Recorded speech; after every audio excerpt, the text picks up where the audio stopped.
ಶ್ರೀ ಗಣಪತಿ ಶಾರದಾ ಗುರುಭ್ಯೋ ನಮಃ. ಉತ್ತರಂ ಯತ್ ಸಮುದ್ರಸ್ಯ ಹಿಮಾದ್ರೇಶ್ಚೈವ ದಕ್ಷಿಣಂ ವರ್ಷಂ ತದ್ಭಾರತಂ ನಾಮ ಭಾರತೀಯತ್ರ ಸಂತತಿ.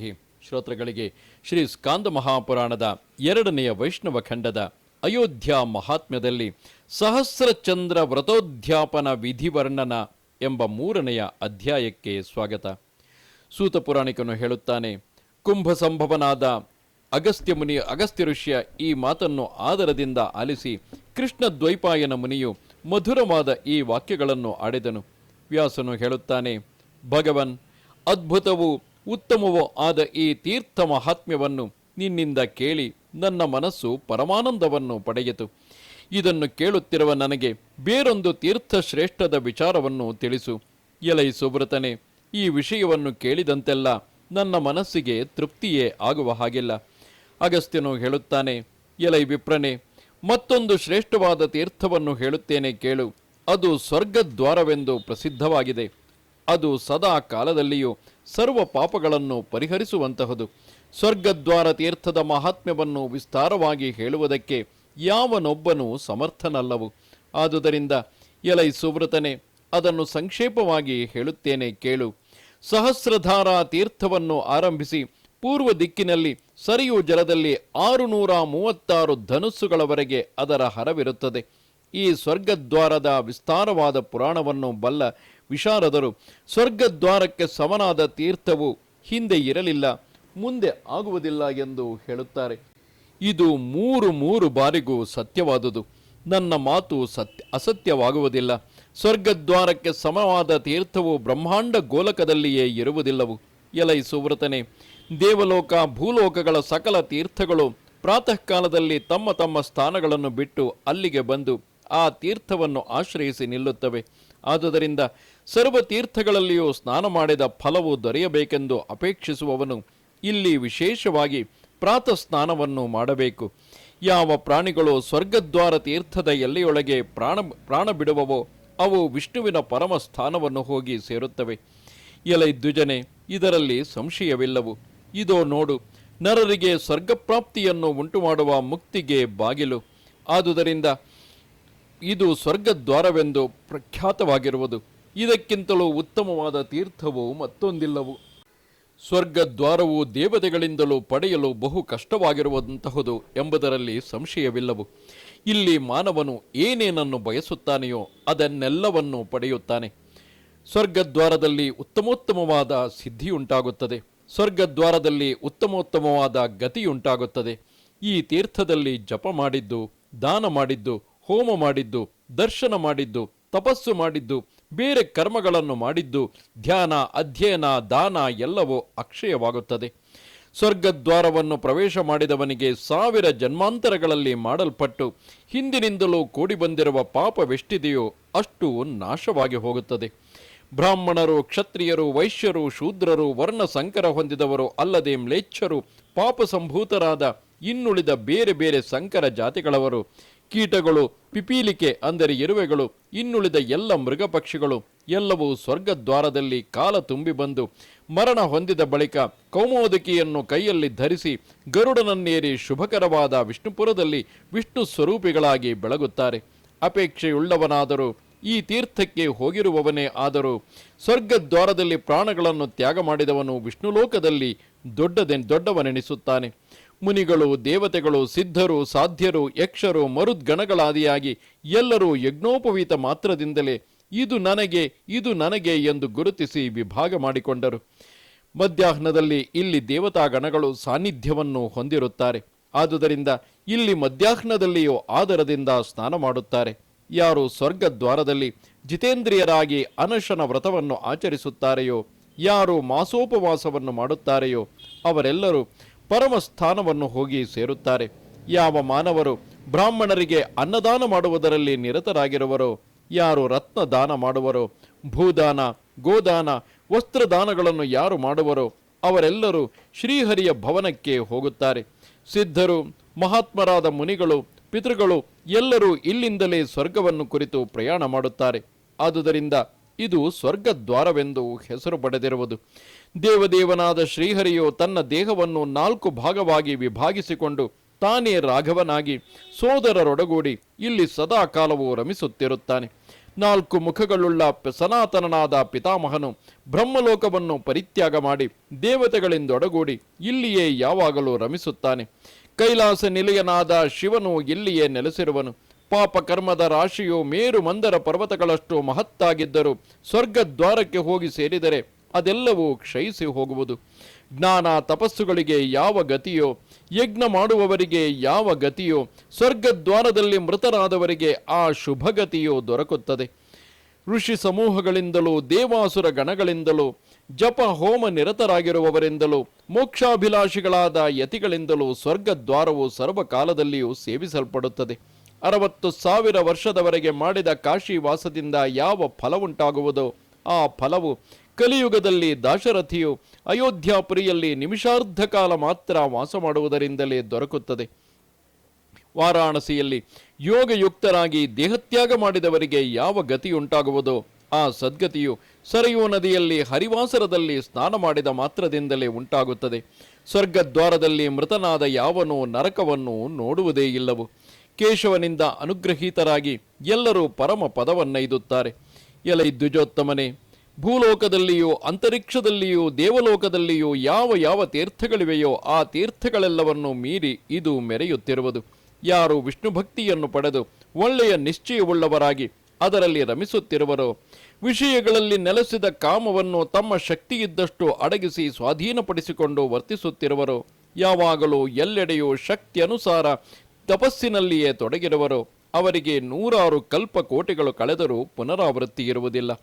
100 ಶಸ್ತ್ರಗಳಿಂದ ಹೊಡೆಯಲ್ಪಡುತ್ತಿರುವವನಾದರೂ ಯಾವ ವಿದ್ವಾಂಸನು ಅಲ್ಲಿಯೇ ವಾಸ ಮಾಡುವನೋ ಅವನು ಯಾವೆಡೆಗೆ ಹೋದರೆ ಶೋಕಕ್ಕೆ ಈಡಾಗುವುದಿಲ್ಲವೋ ಅಂಥ ಪರಮಸ್ಥಾನಕ್ಕೆ ಹೋಗಿ ಸೇರುವನು. ಸ್ವರ್ಗದ್ವಾರದಲ್ಲಿ ಯಾವನು ಪ್ರಾಣ ಬಿಡುವನೋ ಅವನು ಪರಮಗತಿಯನ್ನು ಪಡೆಯುತ್ತಾನೆ. ಉತ್ತರಾಯಣವೇ ಆಗಲಿ ದಕ್ಷಿಣಾಯನವೇ ಆಗಲಿ ಆ ಗತಿಯಲ್ಲಿ ಏನೂ ವ್ಯತ್ಯಾಸವಾಗುವುದಿಲ್ಲ. ಯಾರು ಸ್ವರ್ಗದ್ವಾರವನ್ನು ಆಶ್ರಯಿಸಿರುವರೋ ಅವರಿಗೆ ಎಲ್ಲ ಕಾಲಗಳು ಶುಭ ಕಾಲಗಳೇ. ಅಲ್ಲಿ ಸ್ನಾನ ಮಾತ್ರದಿಂದಲೇ ದೇಹಿಗಳಿಗೆ ಪಾಪಗಳು ನಾಶವನ್ನೈದುತ್ತವೆ. ಯಾವ ಜನರು ಭೂಮಿಯಲ್ಲಿ ದೇಹದಿಂದ ಎಲ್ಲಿಯವರೆಗೆ ಪಾಪಗಳನ್ನು ಮಾಡುತ್ತಿರುವರೋ ಅಲ್ಲಿಯವರೆಗೆ ಅವರಿಗೆ ಅಯೋಧ್ಯೆಯು ಪರಮಸ್ಥಾನವೆಂದು ಹೇಳಲ್ಪಟ್ಟಿದೆ. ಜ್ಯೇಷ್ಠ ಮಾಸದ ಶುಕ್ಲ ಪಕ್ಷದಲ್ಲಿ ಪೂರ್ಣಿಮೆಯ ದಿನ ಆ ಚಂದ್ರ ಹರಿಗೆ ವಾರ್ಷಿಕ ಯಾತ್ರೆಯು ನಡೆಯತಕ್ಕುದೆಂದು ದೇವತೆಗಳಿಂದ ಹೇಳಲ್ಪಟ್ಟಿದೆ. ಎಲೈ ವಿಪ್ರನೆ, ಅಲ್ಲಿ ವ್ರತಯೋಗಿಗಳು ಸಹಸ್ರಚಂದ್ರ ದರ್ಶನ ವ್ರತದ ಉದ್ಯಾಪನೆಯನ್ನು ಪ್ರಯತ್ನಪೂರ್ವಕವಾಗಿ ಮಾಡತಕ್ಕದ್ದು. ಅದರಿಂದ ಸರ್ವ ಯಜ್ಞಗಳಿಗಿಂತಲೂ ಹೆಚ್ಚಾದ ಫಲವುಂಟಾಗುತ್ತದೆ. ಆ ಸಹಸ್ರ ಚಂದ್ರ ವ್ರತದ ಉದ್ಯಾಪನೆಯನ್ನು ಮಾಡಿದಲ್ಲಿ ಮಹಾಪಾಪ ಕ್ಷಯವಾಗಿ ನರರಿಗೆ ಸ್ವರ್ಗವು ದೊರೆಯುತ್ತದೆ. ಶ್ರೀ ವ್ಯಾಸನು ಹೇಳುತ್ತಾನೆ, ಭಗವನ್, ಆ ಚಂದ್ರಹರಿಯ ಶುಭಕರವಾದ ಉತ್ಪತ್ತಿಯನ್ನು, ಸಹಸ್ರಚಂದ್ರ ವ್ರತದ ಉದ್ಯಾಪನೆಯ ವಿಧಿಯನ್ನು ಇದ್ದುದನ್ನು ಇದ್ದಂತೆಯೇ ತಿಳಿಸು.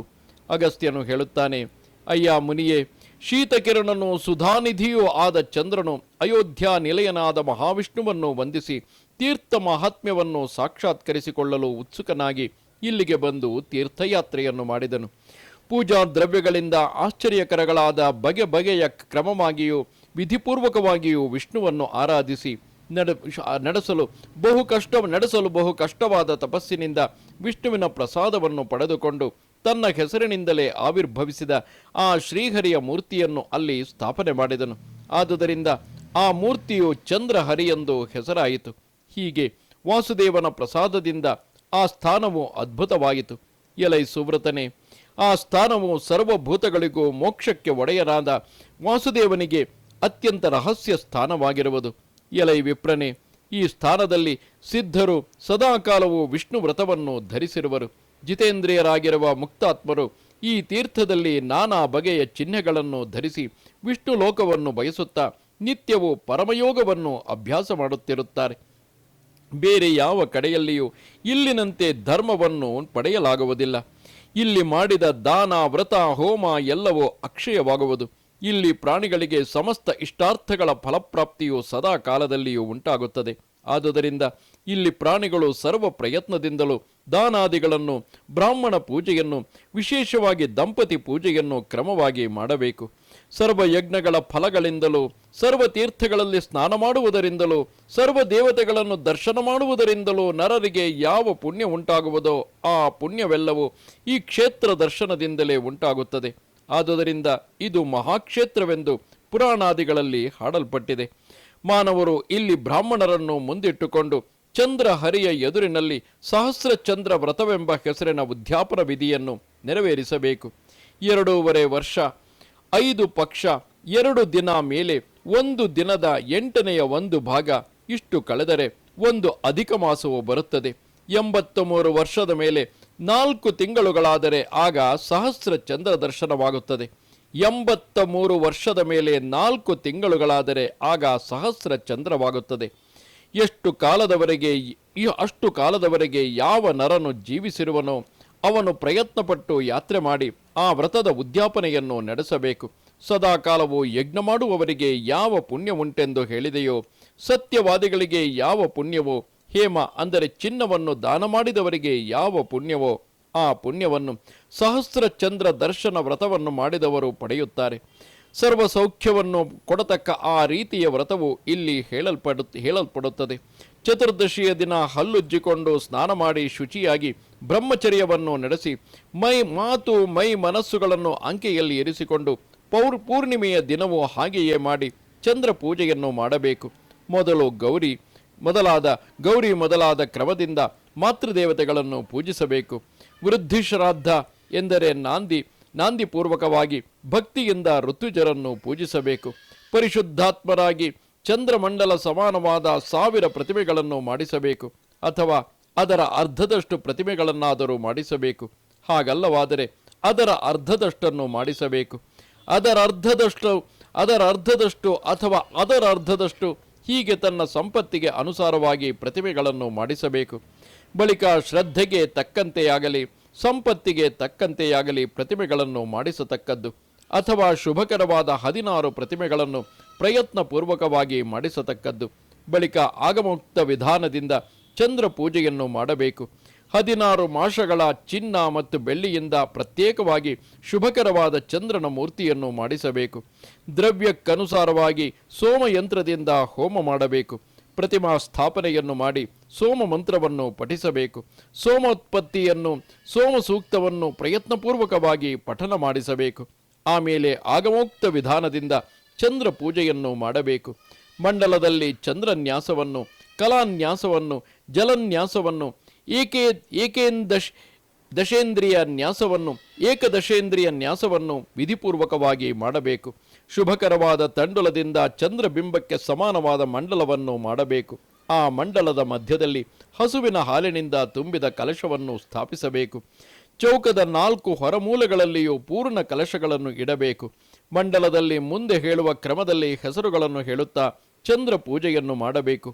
ಹಿಮಾಂಶವೇ ನಮಃ, ಸೋಮಚಂದ್ರಾಯ ನಮಃ, ಚಂದ್ರಾಯ ನಮಃ, ವಿಧವೇ ನಮಃ, ಕುಮುದ ಬಂಧವೇ ನಮಃ, ಸುಧಾಂಶವೇ ನಮಃ, ಸೋಮಾಯ ನಮಃ, ಔಷಧೀಶಾಯ ನಮಃ, ಅಬ್ಜಾಯ ನಮಃ, ಮೃಗಾಂಕಾಯ ನಮಃ, ನಿಧಯೇ ನಮಃ, ನಕ್ಷತ್ರನಾಥಾಯ ನಮಃ, ಶರ್ವರೀಪತೆಯೇ ನಮಃ, ಜೈವಾತ್ರಿಕಾಯ ನಮಃ, ದ್ವಿಜರಾಜಾಯ ನಮಃ. ಈ ರೀತಿಯಾಗಿ 13 ನಾಮಗಳಿಂದ ಚಂದ್ರನನ್ನು ಕ್ರಮವಾಗಿ ಸ್ತೋತ್ರ ಮಾಡಬೇಕು. ಬಳಿಕ ಜಿತೇಂದ್ರಿಯನಾಗಿಯೂ ಪ್ರಯತ್ನ ಪುರಸ್ಸರವಾಗಿ ಫಲ, ಪುಷ್ಪ, ಚಂದನ ಸಮೇತವಾದ ಶಂಖದ ನೀರನ್ನು ತೆಗೆದುಕೊಂಡು ವಿಧಿವತ್ತಾಗಿಯೂ ಮಂತ್ರಪೂರ್ವಕವಾಗಿಯೂ ಅರ್ಘ್ಯವನ್ನು ಕೊಡಬೇಕು.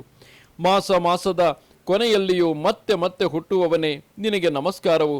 ಎಲೈ ಶಶಾಂಕನೇ, ರೋಹಿಣಿಯೆಂದೊಡಗೂಡಿದವನಾಗಿ ನಾನು ಕೊಡುವ ಈ ಅರ್ಘ್ಯವನ್ನು ಸ್ವೀಕರಿಸು. ಈ ರೀತಿ ಚಂದ್ರನನ್ನು ವಿಧಿವತ್ತಾಗಿ ಪೂಜಿಸಿ ಪ್ರಣಾಮ ಮಾಡಬೇಕು. ಹಾಲು ತುಂಬಿ ರತ್ನ ಹಾಕಿ ವಸ್ತ್ರ ಹೊದಿಸಿರುವ 16 ಕಲಶಗಳನ್ನು ಶಾಂತಿಗಾಗಿ ಬ್ರಾಹ್ಮಣನಿಗೆ ದಾನ ಮಾಡಬೇಕು. ಆಮೇಲೆ ಹಾಲಿನಿಂದಲೂ ನೀರಿನಿಂದಲೂ ಅಭಿಷೇಕ ಮಾಡಬೇಕು. ಹಣದ ಶಕ್ತಿಗೆ ಅನುಸಾರವಾಗಿ ಋತ್ವಿಜರ ಮನಸ್ಸಿಗೆ ತೃಪ್ತಿಯನ್ನು ಉಂಟು ಮಾಡಬೇಕು. ಬ್ರಾಹ್ಮಣನಿಗೆ, ವಿಶೇಷವಾಗಿ ಕುಟುಂಬ ಸಮೇತನಾದವನಿಗೆ ಭೋಜನ ಮಾಡಿಸಬೇಕು. ಬ್ರಾಹ್ಮಣ ದಂಪತಿಗಳಿಗೆ ಪ್ರಯತ್ನದಿಂದ ವಸ್ತ್ರಗಳನ್ನು ಕೊಟ್ಟು ಪೂಜೆ ಮಾಡಬೇಕು. ಬಳಿಕ ಭೂರಿ ದಕ್ಷಿಣೆಯನ್ನು, ಉತ್ತಮ ದಾನವನ್ನು ಮಾಡಬೇಕು. ಹಸುಗಳೊಡಗೂಡಿದ ಪ್ರತಿಮೆಗಳನ್ನು ಬ್ರಾಹ್ಮಣರಿಗೆ ದಾನ ಮಾಡಬೇಕು. ಚಿನ್ನ, ಬೆಳ್ಳಿ, ವಸ್ತ್ರ, ಅನ್ನ ಇವನ್ನು ಚಂದ್ರನ ಪ್ರೀತಿಗಾಗಿ ಹರ್ಷದಿಂದ ಬ್ರಾಹ್ಮಣನಿಗೆ ದಾನ ಮಾಡಬೇಕು. ಉಪವಾಸ ವಿಧಾನದಿಂದ ದಿನದ ಉಳಿದ ಭಾಗವನ್ನು ಕಳೆಯಬೇಕು. ಅನಂತರ ಆ 2ನೆಯ ದಿನವೆಲ್ಲ ಭಗವದ್ ಅರ್ಚನೆಯನ್ನು ಮಾಡಬೇಕು. ತರುವಾಯ ಬಾಂಧವರೊಡನೆ ಊಟ ಮಾಡಬೇಕು. ಬಳಿಕ ನಿಯಮವನ್ನು ವಿಸರ್ಜನೆ ಮಾಡಬೇಕು. ಈ ರೀತಿಯಾಗಿ ಉತ್ತಮವಾದ ಸಹಸ್ರ ಚಂದ್ರ ವ್ರತವನ್ನು ಯಾವನು ಮಾಡುತ್ತಾನೆಯೋ ಅವನು ಬ್ರಹ್ಮಹತ್ಯೆ ಮಾಡಿದವನಾಗಲಿ, ಸುರಾಪಾನ ಮಾಡಿದವನಾಗಲಿ, ಕಳ್ಳನೇ ಆಗಲಿ, ಗುರುತಲ್ಪ ಗಮನ ಮಾಡಿದವನೇ ಆಗಲಿ ಶುದ್ಧಾತ್ಮನಾಗಿ ಚಂದ್ರಲೋಕಕ್ಕೆ ಹೋಗುತ್ತಾನೆ. ಯಾವನು ನಿಯತನಾಗಿ ಈ ರೀತಿ ಮಾಡುತ್ತಾನೆಯೋ ಅವನು ಶ್ರೀಮನ್ನಾರಾಯಣನಿಗೆ ಪ್ರಿಯನಾಗುತ್ತಾನೆಯಲ್ಲದೆ ಕೃತಕೃತ್ಯನೂ ಆಗುತ್ತಾನೆ. ಇಲ್ಲಿಗೆ 81,000 ಶ್ಲೋಕಗಳ ಸಂಹಿತೆಯೆಂದು ಪ್ರಸಿದ್ಧವಾದ ಶ್ರೀ ಸ್ಕಾಂದ ಮಹಾಪುರಾಣದ 2ನೆಯ ವೈಷ್ಣವ ಖಂಡದ ಅಯೋಧ್ಯ ಮಹಾತ್ಮ್ಯದಲ್ಲಿ ಸಹಸ್ರ ಚಂದ್ರ ವ್ರತೋದ್ಯಾಪನ ವಿಧಿವರ್ಣನವೆಂಬ 3ನೆಯ ಅಧ್ಯಾಯವು ಮುಗಿದುದು. ನಮಸ್ತೆ ಶಾರದೆ ದೇವಿ ಕಾಶ್ಮೀರ ಪುರವಾಸಿನಿ ತ್ವಾಮಹಂ ಪ್ರಾರ್ಥಯೇ ನಿತ್ಯಂ ವಿದ್ಯಾದಾನಂಚ ದೇಹಿಮೆ. ನಮಸ್ಕಾರ.